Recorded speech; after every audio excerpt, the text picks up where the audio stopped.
Today, we're going to get back on track after taking just a brief little sabbatical last week from our study on the book of Jude.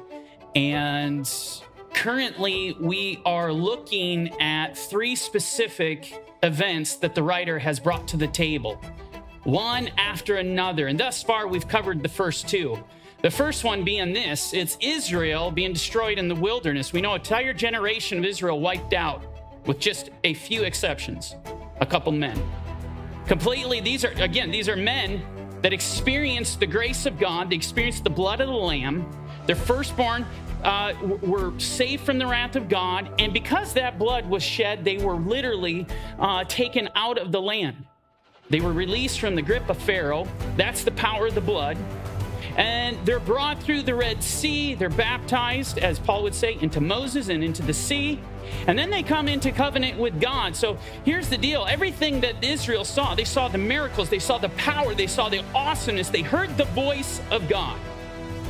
And yet, as they get into the wilderness, they begin to disobey. And God gets to the point and says, okay, you need to go up and take the land. And they said, we're not going to do it.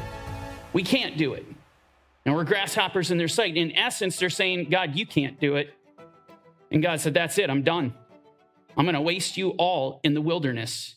And the second event that the writer brings to the table, he's building one event on top of another, are these angelic beings that left their holy abode. They took part in an abomination in the sight of God. And they genetically modified, or were modifying, relations with the heavenly and with the earthly. And as we read in the book of Enoch, they begged for forgiveness, and yet God wouldn't give it to them forever. He says, you will never receive forgiveness. The third one we're going to look at today is this: Sodom and Gomorrah.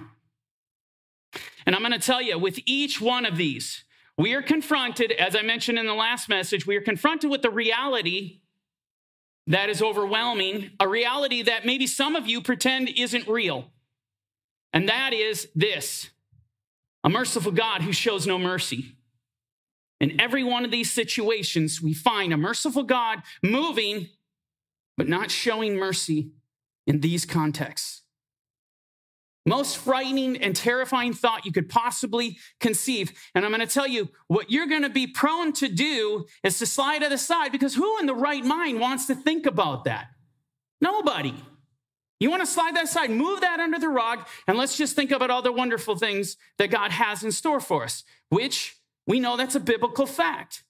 But I'm going to tell you right now, unless you allow this to penetrate into your heart, let it work in, you're not going to have this unreal, supernatural fear of God, which is going to give you the power to break sin out of your life, to literally break the chains, to get rid of that idolatry and covetousness and sexual immorality that so many people are struggling with today, in this addiction. You need the fear of God. You need to understand, you're going to continue down the path you are, you will meet a merciful God who shows no mercy.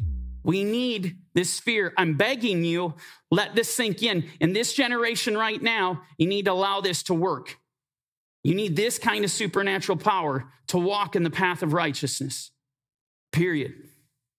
You know, I think of Psalm 119, verse 120. My flesh trembles for fear of you, and I am afraid of your judgments. The psalmist doesn't want to meet this God, a merciful God who shows no mercy. He listens to the judgments, he studies the judgments, and he is terrified. It drops him, as it should. And what does that do? Keeps him on the path of righteousness.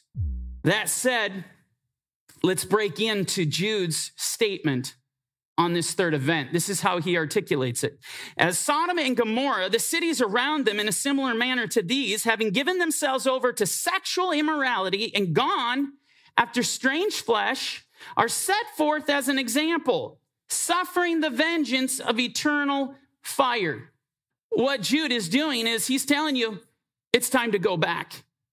It's time to go back to Sodom and Gomorrah and look at how God dealt with it. Look at how God deals with sin. You better take note, because if you fall into the trap, he's coming in the exact same way. Don't think you will have a different outcome. You will not. We're going to dig into this story like we did with the last two events. And we're going to draw out a lot And it's going to give you a lot of perspective. So much so as you're going to see just how relevant this story of Sodom is to your life right now, living in this age. It is stunning to know how relevant it is. And I know you'll appreciate that as we continue. And so with that said, I want to take you to the book of Genesis. Now, the story is found in chapter 19. We need to go back a little bit before that. We need to go back to chapter 13, because chapter 13 is going to give us some perspective of what is the land like. And this is something I think is very important to identify before we really break in. And so in verse 13, we read this. And Lot lifted his eyes and saw all the plain of Jordan, that it was well watered everywhere, before the Lord destroyed Sodom and Gomorrah. Oh, like the garden of the Lord, like the land of Egypt as you go to Zoar. Any wonder why, when Abraham and Lot split off, and Abraham told Lot, hey, you go to the left, I'll go to the right. You go to the right, I'll go to the left. You select where you want to go. Understand something. When Lot lifted his eyes to look at all the land, what stood out? Sodom and Gomorrah. Why? It was the most picturesque, most beautiful, had this abundance of resources. I mean, it was literally a land flowing with milk and honey. In fact, it is so incredible that it's literally likened to the Garden of Eden. The decision was easy for Lot. The only problem was, as we get to verse 13, is this. Then the men of Sodom were exceedingly wicked and sinful against the Lord. That's your problem. The men of Sodom, okay, the land's beautiful. It's plentiful. It's abundant. It's picturesque. But the inhabitants are completely godless. They are vile. Now, here's the thing. Most people, when you think of Sodom and Gomorrah, what you think of is one sin. And it's a heavy one. But the sin of homosexuality, right? Even today, we use the term sodomize and sodomite. I mean, it's even relevant to this day, thousands of years later, still relevant to this day. You need to have a broader perspective of what's going on in Sodom, because it's not one sin that's going on. And to help you understand this, I want to take you to the Targums, the same passage, Genesis 13:13, but I'm going to take you to the Targums and look at what it says. This is a very detailed description. And the men of Sodom were depraved in their wealth one with another, and they sinned in their bodies. Now, here you go. This is something that we all understand. They were sexually immoral, even to the extreme of engaging in homosexuality. But then it says this, they sinned with open nakedness. In other words, they didn't know how to blush. See, they got to the point where, as Paul talks, they seared their conscience with a hot iron. Talks about this in 1 Timothy, I think, 4. They were to this point, Sodom had got that far where there was no shame, where it's no longer in the closet, as they say, but they're proud of themselves for doing what they're doing. And if that isn't enough, then we read this, and the shedding of innocent blood. If you were to remove the resource that I have up here, Targum Genesis, remove Genesis 13:13, and you were just to read through this, I would have told you wrote this about America.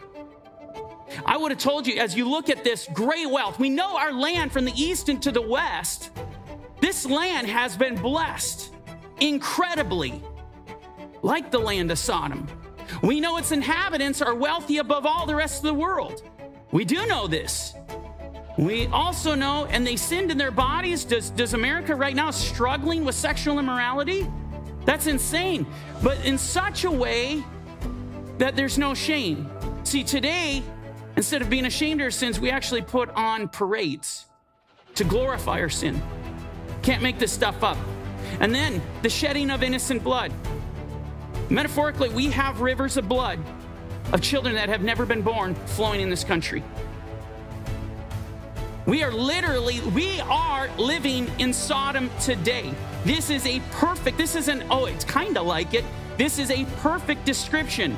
If that doesn't get you unglued, if that doesn't send chills up and down your spine, well, just hang tight.